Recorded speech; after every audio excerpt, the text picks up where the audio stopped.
Hey, good morning, good afternoon. It's right there around noon. Good lunchtime. This is for the State Farm adjuster watching. We have a wind damage shingle here. Want to make a good faith attempt at a spot repair here, since the scope of work for our State Farm stating that, hey, we're only replacing a couple shingles. Cool.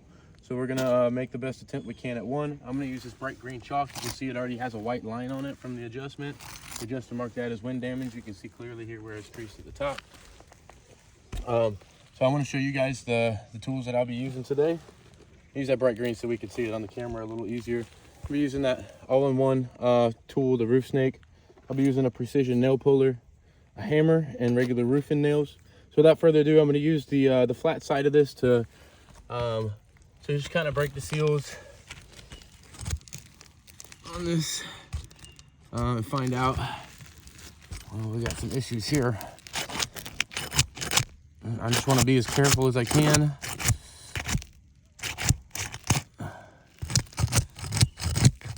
I just want to be as careful as I can in trying to separate these shingles. You can see this right here. You can see that the tooth actually ripped through the shingle above. Now this is a shingle that we're not repairing, and I just want to be as careful as I can. So we're going to proceed. I'm just going to work peeling my way down. All right. So I got that one up. Let's look under this shingle real quick. You can see all of that fiberglass right there. I'm gonna lift just slightly, not even 30 degrees, but you can see right here, especially right in the middle, you can see where chunks of the shingle are actually sticking to the underside. Well, that's a far left shingle in the 3-tab. So we're gonna proceed with this spot repair. Even though that one sign right there would tell me as a repair guy, hey, this is probably not gonna work out. But 1, 2, 3 tabs in this 3-tab shingle. And I'm just gonna work my way down. Same deal. Try to find a spot. You can hear it, it's like hitting a rock. Try to find a spot to be able to work this tool in. I just want to be as careful as I can.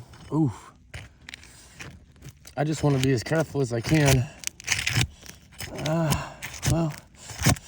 All right, yeah,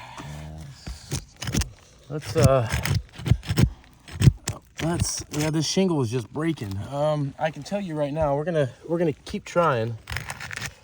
I'm gonna go from the top. We can get a better angle right there. I can tell you right now that even trying to do a repair on this is gonna cause more good than damage, more good than bad. As you can see here, where this is a shingle we're not replacing. All right, we're gonna work our way down. If the second course does this, I'm going to stop the video, as this would actually cause more harm to the roof to even try to do this. Let's try to find a spot where the sealant is a little weak. I just want to be careful. All right. Just want to be as careful as I can. All right. All right, now we're onto the second course. This is a natural break in the shingle, so I have to be careful here. All right, let's try it from this side.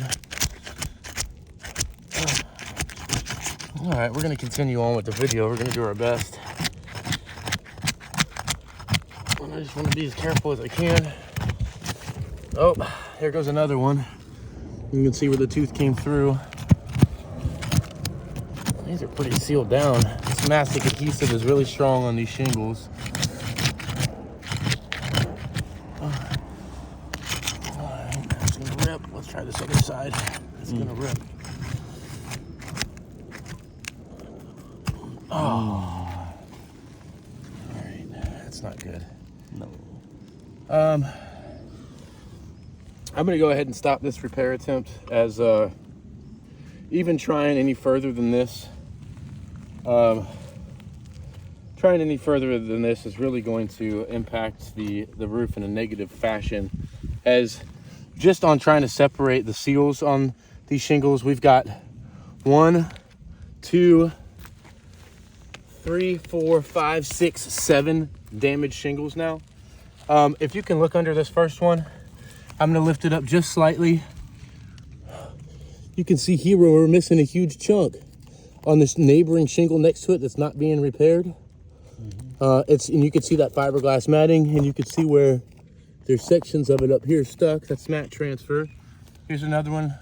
Damaged. The shingle above that's not being replaced is ripped in 2 sections. If you look underneath here, bless you. If you look underneath here, you can see where there's a huge chunk of matting from this shingle above it. So this fiberglass matting on this shingle that we're not replacing is ripped. It's no longer functional. On to the next one. Let's look under here. You can see all of these chunks of mat transfer where the matting on this shingle is once again stuck, especially over here. You can see where that's a really big spot over on this right side. Sorry. Yeah. And you can see that fiberglass, the shingle is not functional anymore. Let's go on to the next one.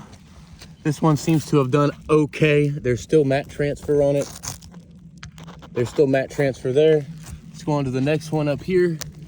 You can see where the mat transfer is on that pretty heavily. This fiberglass matting is now ripped. It's broken. This shingle is no longer functional. On to this next one. You can see here where this fiber, you can see the fibers pretty clearly on this. You can see where this shingle is actually ripped. This shingle is no longer functioning. On to this next one. I didn't even separate this all the way as it just ripped the shingle right in half. And you can see huge chunks of mat transfer on that as well. For the State Farm adjuster watching, we would ask that you please review this video. And you can, I think it's pretty plain to see because of the mastic adhesive sealing these shingles together. If I was doing this repair, I would have to replace this shingle, and now I have to replace this shingle because it's ripped and because of the mat transfer, and I have to replace this one, and so on and so forth. It's all of these shingles, so on and so forth. So I'd have to keep going course after course after course after course, essentially keep going down to the ground to get new shingles to replace. As a contractor, we can't just replace one of these shingles on this roof specifically. This is a case-specific thing because of the condition of the roof that it's in. Not to mention that once I start pulling nails out, these shingles are pretty brittle. I'd be willing to bet that the fiberglass matting would crack up here at the top as well. But I think the big thing here is that as a contractor, we can't warrant this. These shingles will never seal down again. They're no longer functioning. They're ripped. They're damaged. The next 15-mile-an-hour wind that comes by here is going to damage them. They're going to rip off. I think it's safe to say that this repair attempt has failed. We just ask that State Farm don't put their name on this, as any good contractor will not either.